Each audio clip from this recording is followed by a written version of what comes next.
중국인들 눈에는 자신들이 카나리아의 구애 행위라도 하는 것처럼 보이는 모양인데요. 한국이 칩사 동맹 참여를 심각하게 고려하는 중에 한국을 향해 카나리아 같은 나라라는 중국 교수의 말입니다. 자세히 살펴보도록 하겠습니다. 미국과 중국의 줄다리기에 우리가 끼어있는 모양새입니다. 과거와 달리 이 두 나라는 한국을 조금이라도 자기 편에 가까운 곳에 끼어들이기 위해 안간 힘을 쓰는 중인데요. 미국은 칩4 동맹에 제발 한국이 참여해달라고 사정하는 통이죠. 반면 중국은 너희들끼리 칩4하지 말고 칩5하자며 한국 가는 곳이면 어디든 따라가겠다고 열렬한 한국 사랑을 과시하는 중인데요. 이런 두 나라의 사랑 싸움에 한국이 더 이상 옛날과는 다른 냉랭한 태도를 보이고 있습니다. 이전까지만 해도 한국은 과거의 우정을 생각해 미우 내 떡 하나 더 주는 전략을 선택해왔습니다. 하지만 이런 우정 초콜릿 전략이 언제까지고 먹힐 것 같지 않아 보입니다.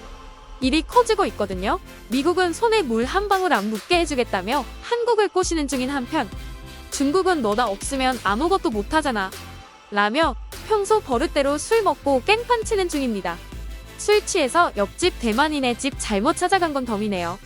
이 와중에 한국 집안 식구들은 큰일이 났다며 우리가 조금만 잘못 실수해도 온 집안이 망할 거라면서 난리를 피우고 있는 판이죠. 누가 잘못한 걸까요? 여기서 남자가 잘못했네 혹은 여자가 잘못했네라고 딱 잘라 말하기는 힘들 것 같습니다. 각자는 각자의 입장에 따라 생각하고 또 행동하기 마련인 것이죠. 하지만 일부 우리 언론들의 주장처럼 마치 한국이 두 나라의 갈등 사이에서 한 발짝만 잘못 디뎌도 금방 무너지고 말 것인가 하는 건 생각해봐야 할 문제인 것으로 보입니다. 적어도 지금까지만 봤을 때는 우리 사회의 무분별한 갈등과 불필요한 두려움만 증폭되는 것 같은데요. 우리 한국인은 그간 겸손함을 미덕으로 삼아온지라 좀 지나치게 겸허한 구석이 있습니다. 겸손은 자신을 낮추고 타인을 높이는데요. 그 과정에서 나도 상대를 통해 배우고 상대도 나를 통해 배우기 때문에 겸손은 나의 승리 방식이 아닌 우리의 승리 방식입니다. 한국인은 언제나 나만을 생각하는 것보다는 나와 공동체를 함께 생각하기 때문에 나만의 승리보다는 우리의 승리를 추구하는 것입니다. 하지만 때로는 우리 한국인들은 우리가 가진 능력을 지나치게 과소평가하는 경향이 있는 것처럼 보이는데요. 오늘날 우리 사이에서 일어나는 일도 마찬가지입니다. 미국이 한국에게 칩4 동맹 가입을 점차 압박하는 시국이죠. 칩4에 대한 우리 당국의 태도가 다소 오락가락한 듯 보이기도 했는데요. 이에 중국이 불필요한 자신감을 얻은 듯한 모양입니다. 중국은 관영 매체 환구15에 자신들의 입장을 담은 기사를 냈는데요. 내용이 좀 묘합니다. 기사 제목은 다음과 같습니다. 중국의 칩4 동맹 통보. 한국 언론은 한국 외교부 장관의 첫 방중, 중국의 의혹 해소 희망. 기사는 루차오 랴오닝대 미국 동아시아 연구소 소장이라는 사람의 주장을 인용합니다. 참고로 이 사람은 과거에도 황당한 망언을 했는데요. 과거 우리 드라마 대장금을 중국 드라마 진수기가 표절하곤 한국의 문화를 마치 자기네들 문화인양 하여 문화공정 논란에 휩싸인 바 있는데요. 이 사건을 두고 우리 청년들이 비판하자 루차오 소장은 한국의 일부 청년들이 역사를 제대로 몰라서 저런 소리를 한다는 황당한 주장을 해버리기도 해서 전국민적 공분을 사기도 했죠. 어쨌든 이 사람은 한국이 세계 경제의 카나리아라는 표현을 합니다. 루차오에 따르면 한국은 세계 경제의 카나리아로 알려져 있으며 세계 경제의 변동에 민감할 뿐만 아니라 모든 자원과 시장이 국내에 있는 것이 아니라 국외에 있는 경제이기 때문에 그 어떤 경제적 변동도 견딜 수 없을 것. 또 기사는 한국은 미국의 동맹국이기도 하지만 칩4 동맹에 대한 대응에는 일본에 비해 한국이 극도로 신중할 수밖에 없다라고 표현하기도 했습니다. 요컨대 한국 경제가 카나리아라는 얘기는 한국 경제가 동굴 속 카나리아처럼 예민하게 반응한다는 것이 아니라 걸핏하면 픽 죽고 마는 유약한 경제체제이기 때문에 칩4 동맹 문제에 있어서 주도적 역할을 담당할 수 없다는 의미를 담고 있습니다. 이 사람의 말이 사실일까요? 우선 한국이 수출 중심의 경제라는 건 맞는 말입니다. 우리나라의 작년 GDP 대비 수출의 비중은 84.8%로 다른 나라에 비해 월등히 높은 무역 의존도를 보입니다. 하지만 이 사실이 한국이 카나리아에 불과하다는 사실이 될 수 있을까요?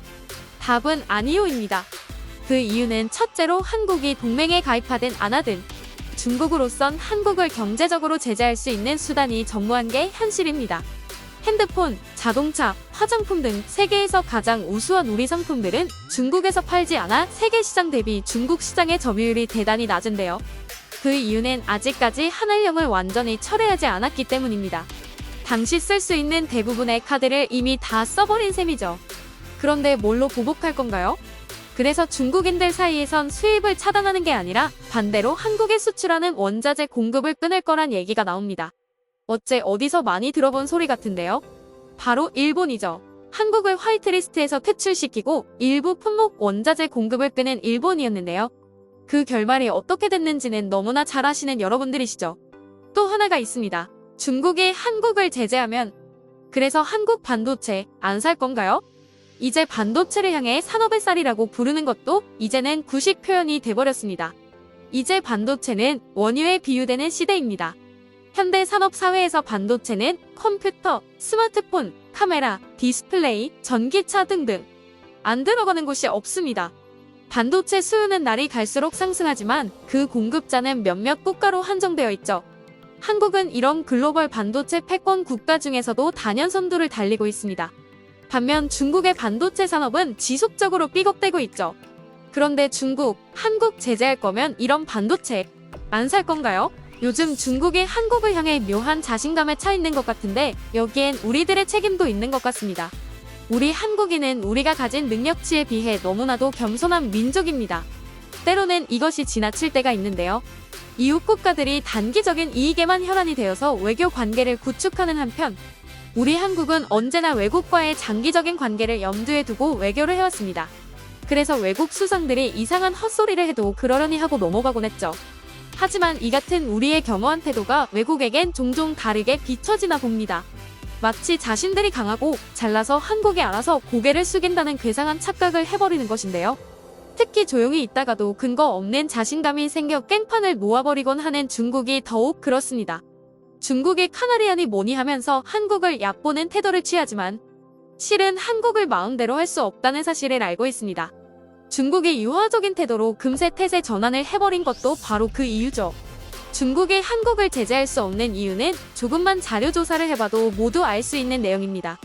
사실 한국이 동맹에 참여할 것인지 말 것인지 하는 문제는 그리 중요한 것이 아닙니다. 어떤 선택을 하든 한국에게는 나쁘지 않습니다.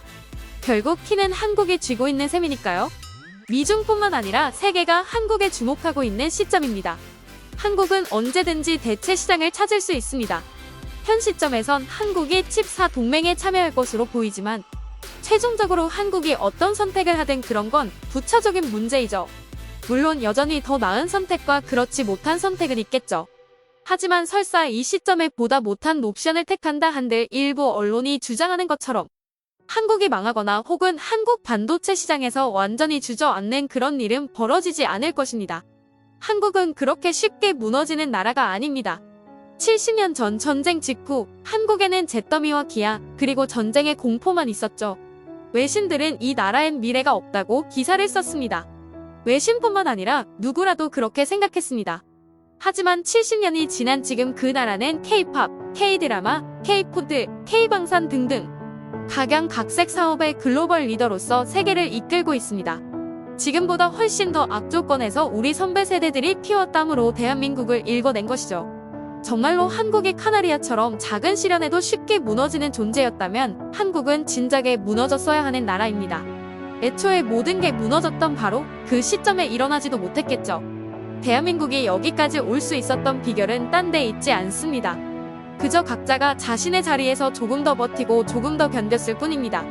우리들보다 앞서 시대를 살아간 부모님 세대, 조부모님 세대들이 지금 내가 굶고 지금 내가 못 배워도 내 아들, 딸만큼은 손자, 손녀만큼은 하는 그런 숭고한 마음이 아무것도 없는 허허벌판의 대한민국이라는 경이로운 건축물을 세울 수 있었던 것이죠. 그렇기 때문에 한국이 칩4 동맹에 가입하느냐, 미루느냐, 아예 가입하지 않느냐 하는 것은 어떻게 보면 그저 기술적인 문제에 지나지 않을 수도 있습니다. 그건 대한민국의 방식이 아니죠. 대한민국의 방식은 다른 나라들과 다릅니다. 다른 나라들이 지금껏 그래왔고 또 지금도 그러고 있는 것처럼 가만히 있는 이웃나라를 겁박하고 수탈하는 것은 한국의 방식이 아니니까요. 한국이 K-팝과 K-드라마 등 문화 강국이 된 건 한국이 언제나 올바른 자리에서 올바른 방법을 택해왔기 때문입니다. 대한민국만의 확실한 성공 공식이 있는 것이죠. 그런데 우리 언론은 불필요한 불안을 조장하면서 공포 마케팅을 하고 있습니다. 다행스럽게도 소수의 양심 있는 사람들이 이런 사태를 진정시키려고 노력하고 있지만 정말로 소수에 그치고 있어 슬픈 현실입니다. 아직 외교적 성패를 논하기는 이른 시점이지만 외부에서 보기에 우리 당국은 어째 갈팡질팡하는 것처럼 보여 국민들이 불안해하고 있는 현실입니다. 우리 한국인은 겸손을 미덕으로 삼기 때문에 상대방을 배려하고 존중할 줄 알지만 가끔씩 그게 너무 지나쳐 우리 내면에 있는 진정한 능력을 너무도 과소평가하는 일이 종종 있는데요. 세계를 마주함에 있어 때로는 당당히 우리가 마땅히 누려야 할 것을 요구할 필요도 있다고 생각되는 요즘입니다. 이상입니다. 지금까지 이슈 펭귄이었습니다. 영상이 도움이 되셨나요? 좋아요와 구독은 영상 제작에 큰 도움이 됩니다. 감사합니다.